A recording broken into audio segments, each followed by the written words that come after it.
Good morning, friends. It's Monday. It's a good day.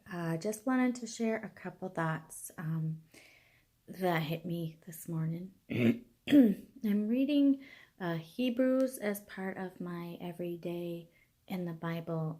Read the Bible in a year, and it's Hebrews 1-4. And it talks about how Jesus came down and put on flesh and blood. And that's just a thought of the God who created this universe putting on a body that can have such pain and a heart that can have such frustrations and just take on the ability to be tempted in every way and just to live in this world that's not perfect. And God knows how imperfect it is, and he sent his son here. So that's repeated in John 1, which is where I'm at now. We're done with Acts. With my devotion, with my commentaries, and so we're on John. And it talks about John 1, the Gospel of John, how Jesus came here, same sort of message, and it says the Word. And when it talks about the Word with a capital W, it's really talking Jesus. The Word became flesh, made his dwelling among us. I like that word, to dwell. Just to be here, just to hang out, just to be around us, just to be in us, in our community. And then it says, we have seen his glory, the glory of the one and only. So John actually saw his miracles, saw Jesus in person and in the flesh, but also seeing his glory when he was probably in the transfiguration and at the baptism, at Jesus' baptism, and then also testifying that he had rose again. But then it says that Jesus came full of grace and truth. And so that phrase is just awesome. As I thought about it this morning, in my Matthew Henry in the commentary talked about Jesus came here and he himself was full of grace and truth from his Father, that he had all the love of his Father, full in his being of grace and being loved by his Father, and also knowing the truth of everything, of where the world had come from, of who he was, of what he came on earth to do, what was going to happen while he was on earth, how he was going to die, but the truth of how he was going to rise again, and the purpose of all of it. He knew the truth of how messed up we are. He still knows that truth and doesn't reject us. And so the song that I really like, I think it's by Torrin Wells, says that we're fully known and loved by God. And what an amazing truth that is. So you have fully known being the truth, but fully loved being his grace. And the song goes on to say, it's not one or the other. It's hard truth and ridiculous grace to be known and to be loved by you. So he's saying God doesn't have to decide.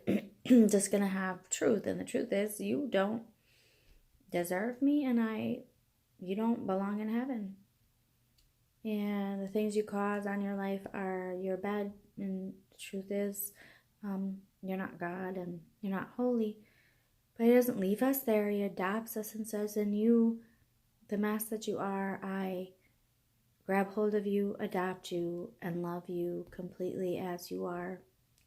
I know it. I know you can't reveal anything to me that I don't already know.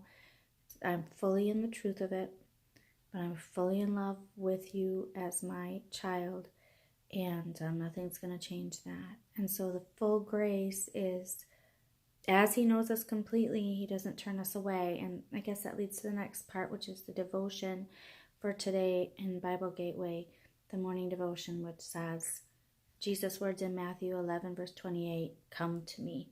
So I believe that's the section where Jesus says, come unto me, all you who are weary and burdened, and I will give you rest. It's a beautiful invitation that God even gives us today on a Monday. Whatever's wearing us out, whatever is stressing us out, whatever's got us weary and burdened, he says, come bring it to me. And I think of a couple invitations of that Jesus gives. One, even Matthew, or the devotion writer, writes, if you think of a little a parent with their little child, just sort of learning to walk. And as they're taking their first step, if they're thinking about their own selves and their own little legs and how they've never done this before, and looking around at the world and how scary it might be to fall, they might never take that first step. But instead, if they're just focusing on the parent saying, come on, you could do it, and that joy and that confidence that the parent has, they're going to take that first step. And even if they fall down, the parent says, awesome, you did it, one step, and loves them and holds them and brings them back to their arms and maybe to their feet again soon. They're gonna be joyful. And I think of Peter with the first step of walking on the water, and he was waiting for Jesus to say, if this is your will, come on. And Jesus said, come on, you can do this. And so Peter took that first step. I think of any of the disciples when Jesus was calling the fishermen, he says, come, follow me. And they did.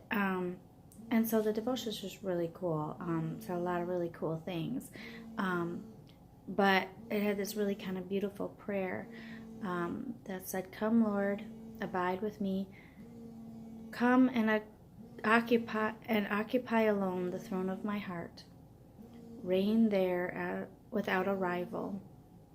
It's like that, like nothing else has that place. Not even close. Like there's no other rival for that role of being Lord of my heart. Consecrate me entirely to your service. That was a cool prayer. And then it says, Jesus is always ahead, preparing the way. He's calling us to walk of the way. We follow him as a soldier would follow a captain.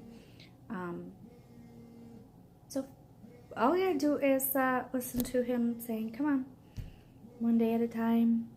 He loves us, fully knows what's been ahead of us, and is ready to walk with us in those challenges. Ignore that little alarm that says kids need to get up. So I'm going to be headed over there. God bless your day, everybody. Thanks for listening.